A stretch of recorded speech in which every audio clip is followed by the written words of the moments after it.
Hoje eu vou falar para você sobre o que você vai fazer para usar bem boas arquiteturas, como Clean Architecture e bons princípios de DDD.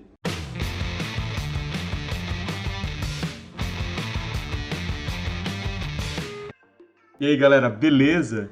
Esses dias eu vi um meme muito engraçado que é esse daqui, ó. Why do we need a backend? Why not just connect front-end to database? Né? Por que nós precisamos de um back-end? Por que não conectar o front-end direto à base de dados? E a resposta é igualmente engraçada, né? Yeah! E por que a gente come e vai para o banheiro em vez de jogar a comida diretamente no vaso? Porque as coisas precisam ser processadas. Apesar que eu tenho certeza que muita gente não quer conectar o front-end direto com a base de dados. Mas existem problemas que estão entre esse extremo, né, e fazer as coisas direito.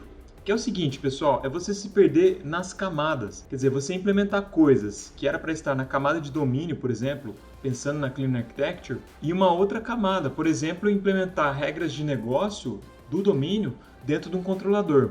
Eu acho que isso é muito mais comum do que ligar o front-end direto com o banco de dados. E tenho certeza que possivelmente você já fez isso ou faz isso. E qual que eu acho que é um dos problemas, pessoal? Um dos problemas é que é muito difícil a gente modelar um problema usando, por exemplo, programação orientada a objetos. Quer dizer, pegar um problema do mundo real e fazer uma modelagem orientada a objetos que representa esse problema do mundo real. E essa é a camada de domínio lá da Clean Architecture. E é também o que é proposto no DDD, que é você conseguir pegar um problema do mundo real e abstrair, né, num modelo orientado a objetos, que não contém só dados, mas também comportamento. Muitas vezes, quando a gente pensa em modelagem, a gente pensa só na modelagem de dados, só no banco de dados, e não pensa que você pode ter comportamento nas classes de domínio. E, de fato, você tem que ter comportamento que representa as regras de negócio do domínio. Isso que eu estou falando está relacionado com uma apresentação que eu estava vendo no YouTube. É uma apresentação da NDC OSO 2020, inclusive aqui ó, é de 6 de agosto, é super recente, tá? Em que esse desenvolvedor chamado Jimmy Bogart, ele fala sobre Domain Driven Refactoring. Quando eu vi esse nome eu falei, caramba, o que é esse Domain Driven Refactoring? Né? Será que é só mais um buzzword aí? Ou será que esse negócio faz sentido? E de fato, o que ele fala nessa apresentação tem bastante sentido. Ele começa definindo Domain Driven Design, né? E fala que é isso que eu acabei de falar para vocês, né? Que é realmente você pegar um problema e um domínio, né? E conseguir projetar isso num modelo orientado a objetos, o que a gente chama de modelo de domínio. Aí ele dá um exemplo, né? Do que seria esse negócio de refatoração orientada, né? Dirigida ao domínio. Então esse é o modelo de dados que ele usa de exemplo, né? Seria como se fosse uma aplicação de membros de um programa de lealdade, né? Isso tem muitas lojas, né? Quanto mais você compra nessa loja, você ganha pontos e com esses pontos você pode ganhar rewards, né? Benefícios, que foi chamado nesse modelo de offer. E nesse modelo, então, você tem um membro, que é a pessoa que faz parte desse programa de lealdade. Você tem os rewards, né? Que parece-me que o cliente preferiu chamar de offer.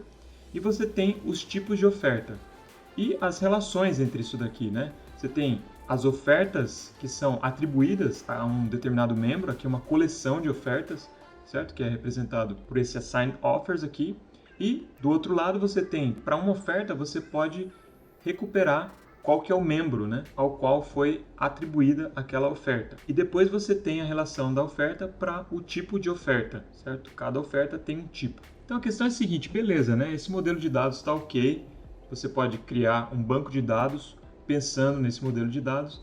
Agora, a questão é a seguinte, dentro de um modelo de domínio, você não tem só dados, você tem que ter comportamento também. E o comportamento não está representado aqui, né? O seu cliente pode olhar para isso aqui e falar, beleza, isso aqui realmente representa o que eu quero no sistema, mas para você que vai implementar, fica faltando a parte de comportamento. E parece-me que isso é uma coisa comum, né? O desenvolvedor ele fica por ali, ele fica só no modelo de dados, ele implementa esse modelo de dados e ficam faltando as regras de negócio que deveriam estar nesse modelo de domínio. Aí o Jimmy Bogart, ele mostra uma abordagem como você refatoraria as regras de negócio que você já implementou em camadas de forma equivocada, como você refatora essas regras de negócio novamente para dentro do domínio. Então eu achei interessante isso porque, às vezes, acontece isso, você não desenvolveu o sistema usando uma boa arquitetura. E o Jimmy Bogart, né, esse cara, ele oferece uma maneira de como consertar as coisas utilizando refatoração. Né? É bem interessante a apresentação, vale a pena você dar uma olhada, vou colocar o link na descrição do vídeo, que ele mostra essa refatoração passo a passo e como ele faz para tirar uma funcionalidade que cheira a regra de negócio e colocá-la no modelo de domínio. Então ele mostra aqui a arquitetura do sistema e fala, né, onde está o comportamento. E o comportamento não está implementado na camada de modelo, de domínio, né, que seria para a gente, mas sim na camada de serviços. E aí ele mostra o código, né? Por exemplo, aqui você tem esse namespace services, um método handle, que vai conter toda a funcionalidade aqui misturada. Basicamente, essa funcionalidade tem 3 partes, que é realmente o que acontece em geral no nosso caso de uso, né? Você tem lá a recuperação dos dados do banco de dados, depois você tem a realização do caso de uso em si mesmo, e no final você tem a atualização do banco de dados com aquela operação que você realizou. E o legal é que em vários passos ele vai então extraindo essa funcionalidade que estava lá acoplada dentro do controlador para a camada de domínio, onde ela realmente deveria estar.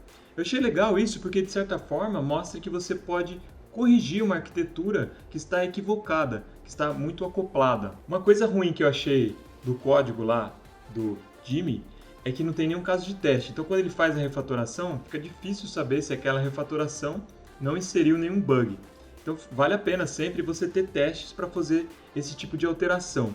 Mas ele mostra que mesmo sem teste, você consegue fazer essa refatoração e melhorar a arquitetura usando refatorações. E aí, quando ele mostra o código no final, a gente vê que realmente ficou muito melhor, certo? Olhando para esse código aqui, você consegue ver que ele está recuperando um membro lá do programa de lealdade, está recuperando o tipo de oferta, está fazendo a atribuição da oferta àquele membro e está salvando a oferta no banco de dados. Então esse controlador aqui fica muito mais simples, certo, do que ele estava, porque ele estava com lógica que pertence a regras de negócio do domínio. Então tá aí uma abordagem para você conseguir melhorar a sua arquitetura em direção, né, ao DDD ou a Clean Architecture.